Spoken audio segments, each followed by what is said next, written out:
My understanding is that what you guys really need to see is just the way the debate goes back and forth. In competitive debate, the rules say that everybody gets the same amount of time to speak, but that amount of time is divided up in different proportions.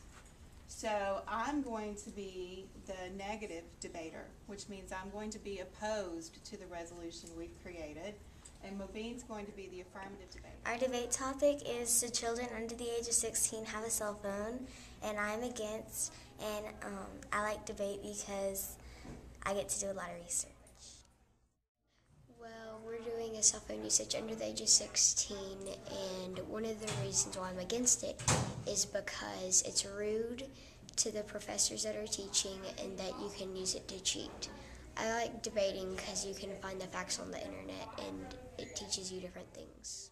Our debate topic is cell phone usage under the age of 16, and I'm for it because a lot of phones these days have calculators and all the math classes require calculators, and the reason I like doing debate is because you get to express your opinion.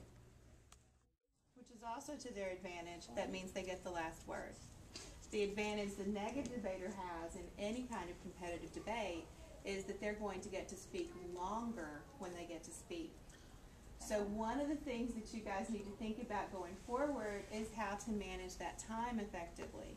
When you're on the, I think the best part is that students really don't get to have their choice of words or their freedom of speech in school. And so Ms. Tatum allows us to have that type of introduction into our world and into what we're going to be faced with and dealing with whenever we're outside in the real world and dealing with real politics and real just real problems that we will have to deal with. My favorite part about debate as a coach is watching my kids develop the ability to make a complete argument, to not only have an opinion, but to be able to defend that opinion with evidence and reasoning and logic instead of operating off of emotion alone. I think that's really important to be a good citizen of a democracy, and I think it's really important that my kids get to do that in a really unique way. Some advice that you give these kids that are just starting out doing their debate? I just say that just try not to get nervous. Well, for me, I always get nervous, but it's so fun that whenever you just get into it, you just get swept off your feet and you just start making comments, and it's just, don't look at other people. Look at yourself and look at what you're about to say and how you're going to argue against the next person. My advice to anybody starting out in debate is to read a lot. The more you know, the more you have to say when you get in that moment and you have to think on your feet. It's like anything else. You have to put something in the computer for something to come out.